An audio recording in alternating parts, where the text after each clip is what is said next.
सुगनवा हारा बोले जय जय महादेव हो। सुगनवा हारा बोले जय जय महादेव हो। सुगनवा हारा बोले जय जय महादेव हो। जय जय महादेव हो। जय जय महादेव हो। जय जय महादेव हो। सुगनवा हारा बोले जय जय महादेव हो। सुगनवा हारा बोले जय जय गुरु जी के जटावा निकाले निर्मल धारा।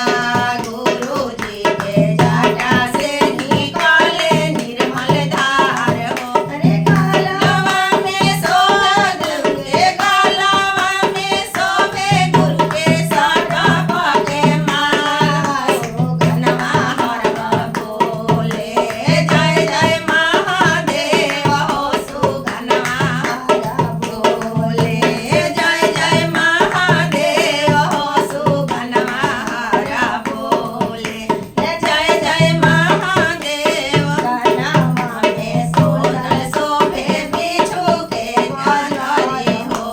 कानवा में कुंडल शोभे बिच्छू के बाजार हो। सुगनवा हारा बोले जय जय महादेव हो। सुगनवा हारा बोले जय जय महादेव हो। सुगनवा हारा बोले हमारो शिव गुरु हवे जनौले महादेव। हमारो शिव गुरु हवे जग में महान हो।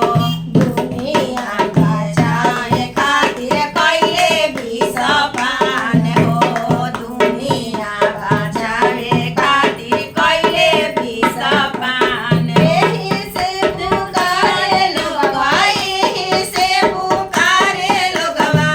बलि लखन में सुगनवा हारा बोले जय जय महादेव हो। सुगनवा हारा बोले जय जय महादेव हो। सुगनवा हारा बोले हलन हरेंद्र भैया तीन गो सुतारा दिहले हरेंद्र भैया तीन गो मिया मावा।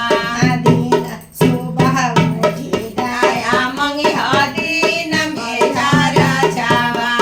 सुबह उठी दया मंगिहा दिन में झारा छावा। रोतिया में गुरु जी के रोतिया में गुरु जी के धरी ध्यानवा। सुगनवा हारा बोले जय जय महादेव हो। सुगनवा हारा बोले जय जय महादेव हो। सुगनवा हारा बोले जय जय महादेव हो। सुगनवा हारा बोले।